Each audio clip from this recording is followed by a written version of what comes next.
you very much, everyone, for being here today. I'm in politics to bring home Canada's promise, a very simple promise. You work hard, you get a great life, in a beautiful house, on a safe street, protected by a solid border and brave troops under a proud flag. That promise has been broken now for several years after the Carney-Trudeau Liberals doubled housing costs, doubled the national debt, doubled food bank lineups, doubled gun crime, pushed $500 billion of investment out of Canada to the U.S. and gave us the worst economic growth in the G7. Now they're seeking a fourth term in office. But more immediately, on Tuesday, we're faced with yet another possible threat of tariffs. Mr. Trump, the President of the United States, has threatened that tariffs will kick in on Tuesday. We don't know if he's going to pull back again, but if the tariffs do happen, we must retaliate, and we must use the revenues mostly, almost exclusively, to cut taxes for Canadian workers and businesses to bolster our economy against those tariffs. Regardless of what the President does, though, we can't rely on him, and we can't rely on the Americans anymore. We've learned our lesson from 10 years of helplessness. We need to take back control of our economy and bring home a strong, self-reliant, and sovereign nation. Simply put, we need to bring it home. We must bring home our jobs, our resources, our production, our supply chains.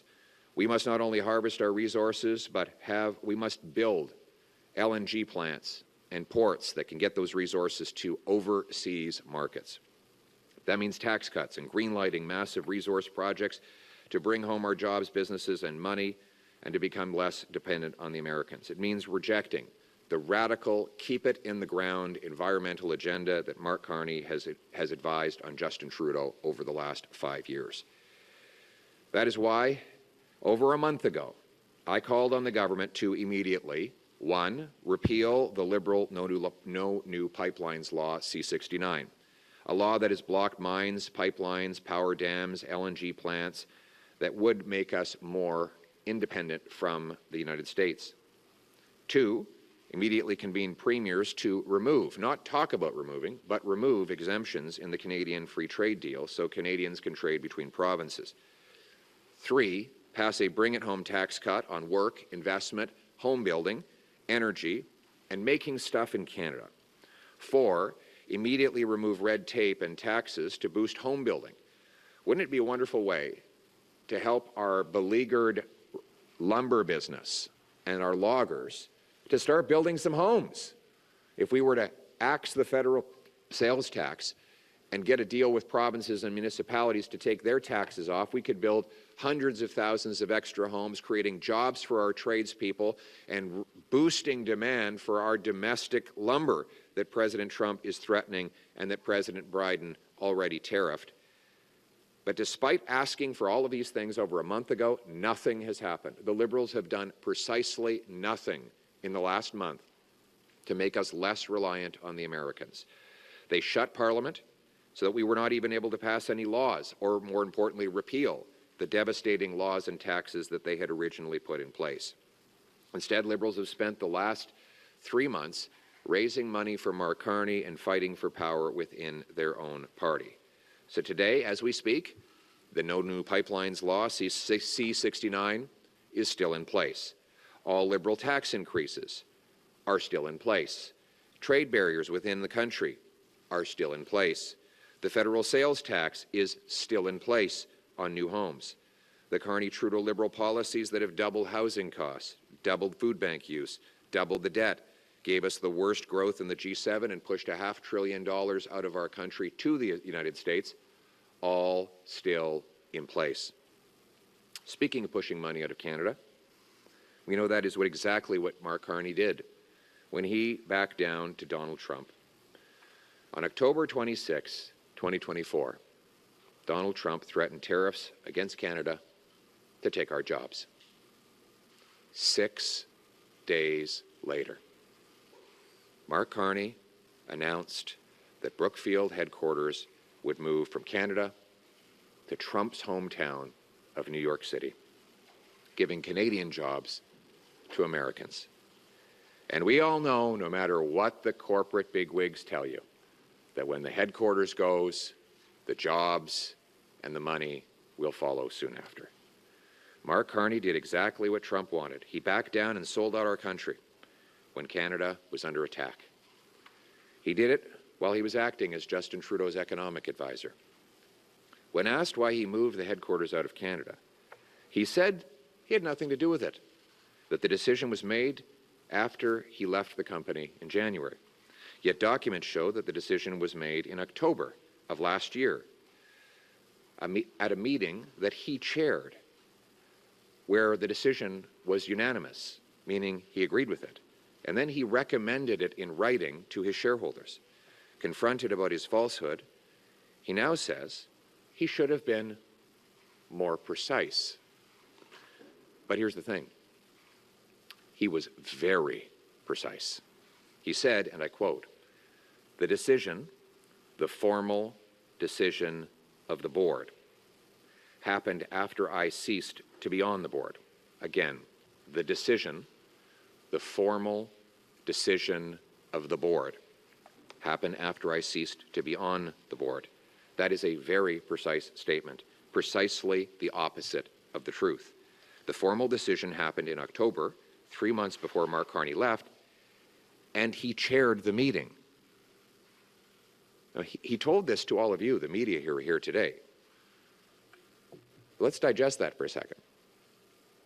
He sat at that mahogany table, grasping the gavel, and recorded the decision, which he agreed with, to move the headquarters to New York from Canada. And then just the other night, when you asked him about it, he looked all of you in the eye, and he said the board made the decision after he left the company, and he had nothing to do with it. Are you ever going to believe anything he tells you again? Don't you think he should come before you and explain himself? Mark Carney has to come before Canadians and explain. He needs to explain why he lied and why he sold out our country, why he failed to put Canada first when we were under attack. He needs to apologize to Canadians, not only for lying, but for putting his personal profits ahead of our country. Mark Carney put himself first instead of putting Canada first.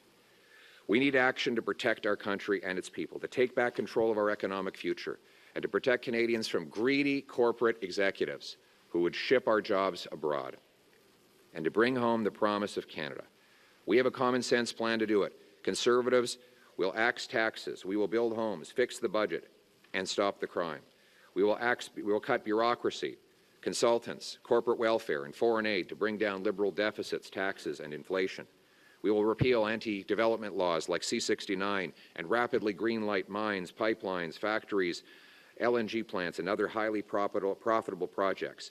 We will lower taxes on work, energy, investment, home building, and making stuff in Canada. We'll take the GST off new homes to build thousands of new places for young people to live. We will axe the carbon tax for real, for everyone, and forever. We will reject plans by Carney to bring that tax back. We will simplify our tax code so that our businesses spend more time hiring workers and serving customers and less time filling out forms.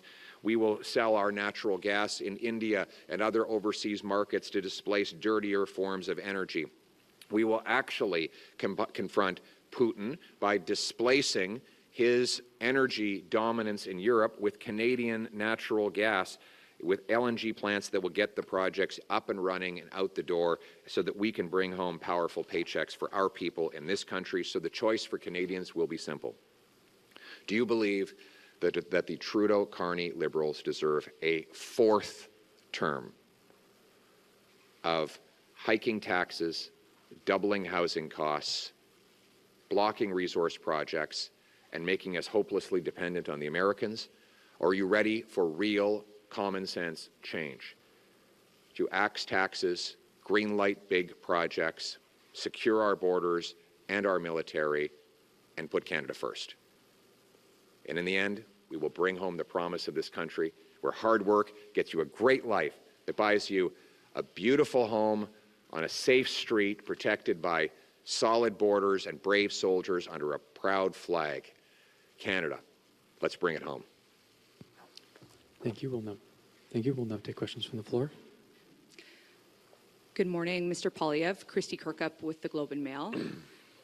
What is your reaction to the exchange in the Oval Office between Donald Trump and Vladimir Zelensky, both in English and in French, please?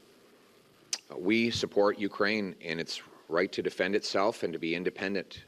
The aggressor in this conflict is Russia. Russia carried out an unprovoked invasion of Ukraine, an invasion that it has been mercilessly prosecuting for the last 3 years. And Ukraine has been the victim of that invasion. All democracies need to stand with Ukrainians and their right to defend themselves and reclaim their territory. And any suggestion to the contrary is wrong. I would further add that Canada could have helped defund Putin. We could have approved the Energy East pipeline, which would have sent 1 million barrels of Western Canadian oil to the Atlantic, where it could have been shipped to Europe. We could have approved LNG projects in Quebec and Atlantic Canada, as the Germans, the Ukrainians, the Greeks, and others pleaded with us to do. All of that would have broken dependence on Putin. But Justin Trudeau said there was no business case. He killed the Energy East pipeline, and Mark Carney supported him in killing all those projects. Bill C-69 makes it impossible to send our resources out of North America. So what we need to do is reverse this radical anti-Canadian energy agenda that Carney Trudeau have imposed and rapidly approve projects so that we can sell Canadian energy to displace Russia and turn dollars for dictators into paychecks for our people. Next question. Morning, Colton Prale, CTV. If you can also respond in French and English, that'd be appreciated. Our allies are calling for a coalition of the willing to guarantee the security of Ukraine. You talked about pipelines there, but what tangible military supports would your government provide Ukraine, and does it include Canadian troops on the ground? Thank you for your question. I haven't seen any such proposal. What I can tell you is that we've already supported, for example, giving missiles. We got a thank you letter from the Ukrainian military for the missiles that James Bazan, my shadow minister of defense, identified, and then the government eventually accepted his suggestion to donate them. We also think that the best way to provide support is by selling Canadian energy, breaking the Russian monopoly that finances the war. Putin has total dominance on the European energy market because Canada, under Justin Trudeau and the Liberals, has said no.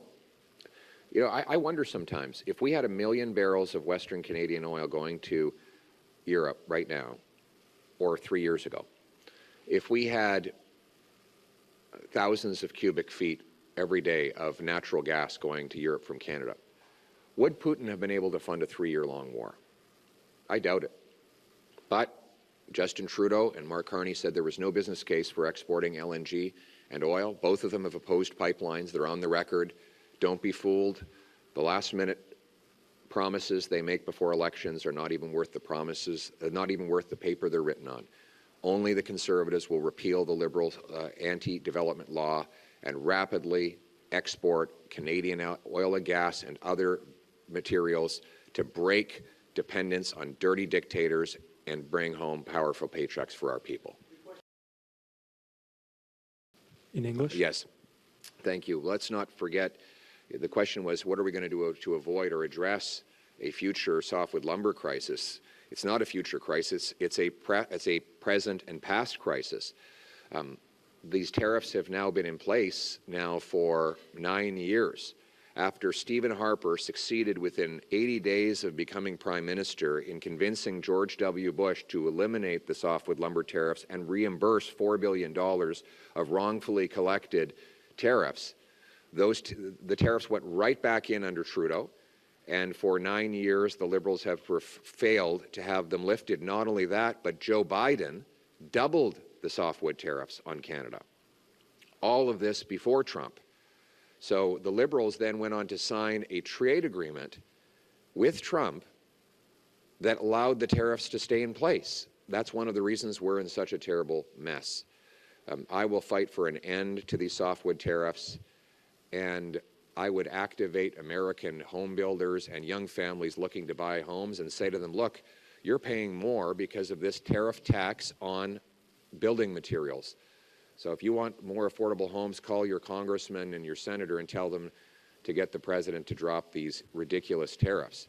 Finally, why not build some homes in Canada? There's nothing Donald Trump can do to stop us from building homes in Canada. That is a homegrown business, pun intended. So if we take the GST off new homes, we incentivize municipalities and provinces to take their taxes off. Let's build hundreds of thousands of new affordable homes for our young families using Canadian softwood lumber. Thank you. Next question. Good morning, Laura Osmond with The Logic. If you could please respond in English and in French. In your Canada First speech at your rally, you spoke about leveraging Canadian energy and our cold climate to power AI data centers in the context of the tariff threat. How specifically would you leverage those Canadian advantages in the context of a trade dispute with the United States? Well, the Americans need data, and data takes energy. These data centers are they're energy-eating beasts. As I said in my speech, an inquiry to an AI chatbot takes 10 times as much electricity as a Google search. Meta, Microsoft, Google, and other tech giants are all buying or building nuclear power stations so that they can power their data centers. The Americans cannot keep up with their own demand. We, on the other hand, have a surplus of electricity, and a surplus that we could massively expand if we were to repeal the anti-development laws. We could build natural gas power plants in Alberta. We could get the politics out of the Canadian Nuclear Safety Commission to speed up safe construction of both CANDU reactors and small modular reactors. We could produce even more hydroelectricity, and we could be paid hundreds of billions of dollars for that energy to power data centers. And let's make this the place to build them. If we have fast permits and clear rules, then the data centers can be built here, and that would give us more power. Imagine if the gold of the coming century is data, and we have it on our soil, then we're the ones with the control. That's what I mean when I say, let's bring it home. Next question. In English and French, Mr. Poilievre, we are likely weeks away from an election call, and most polls show that once massive conservative lead has withered, and the party now appears to be in a tie with the Liberals. This has come despite a near steady barrage of conservative attacks against Liberal frontrunner, presumptive Liberal frontrunner Mark Carney, and also in the context of this Trump tariff threat, where Donald Trump has taken some constant shots at Canadian political leaders, including recently lashing out at you. Why do you think voters have appeared to be turning away from your party at this time? Well, on Mr. Trump's comments, the president says that I am not MAGA, and that's true. I'm Canada First. Canada will never be the 51st state. I will always put my country ahead of all others. Now, I have no doubt that the president would love to have Mark Carney as Canada's prime minister. Why wouldn't he? Mark Carney did exactly what Mr. Trump asked for. He moved his company headquarters to Trump's hometown 6 days after the president threatened tariffs on our country. Carney supported carbon taxes on Canada, supported blocking pipelines in Canada while he invested in American coal. Carney's policies, which Trudeau implemented, pushed $500 billion investment dollars out of Canada to the U.S., exactly as Trump wanted. So Trump would love to have a weak prime minister like Mark Carney who will sell out our country and drive jobs and money abroad. He probably doesn't want a strong leader like me who will axe taxes, greenlight big projects, make this the best place in the world to do business, and bring home the hundreds of billions of dollars of investment that Carney-Trudeau Liberals have driven south. Oh. French isn't perfect, but Mr. Poilievre, we're seeing the Liberals invoke Donald Trump's name in attacks made against you, both in Krista Freeland's interview with Bill Maher and some new political ads over the weekend. How helpful do you think this is for Canada when we're supposed to be deep in talks with the Trump administration over the tariff threats? I think the Liberals are trying to cover up the fact that they've been very good for President Trump. They've given Trump everything he's wanted, despite the song and dance the Liberals put on. Look at the facts. Under 10 years of this Liberal government, they have pushed a net $500 billion of investment out of Canada into the U.S.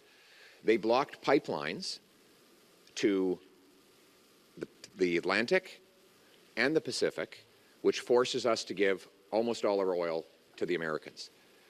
They said that LNG plants did not have a business case, so now we have to give 100% of our LNG exports to the Americans for $4 when we could be selling it in Europe for $14. They raised taxes on investment and business, which has forced company after company to leave the country. And don't take my word for it. Mark Carney says that America is a better place for businesses to locate than Canada. The environment minister said the other day that the resource minister said the other day that Mark Carney was making a good shareholder decision by moving his company out of Canada. That is the message that Liberals give Canadian business. Go south to the U.S. That's precisely what Donald Trump wants to hear. I think President Trump will be popping champagne when he finds out that Mark Carney is leading the Liberal Party, because he knows that Carney will sell out Canada again. By contrast, I will put Canada first. We will cut the taxes, speed up the projects, bring home production to our country. We will be a self-reliant, strong, and sovereign nation that restores Canada's promise. Thank you. That concludes today's press conference. Thank you very much. Thank you.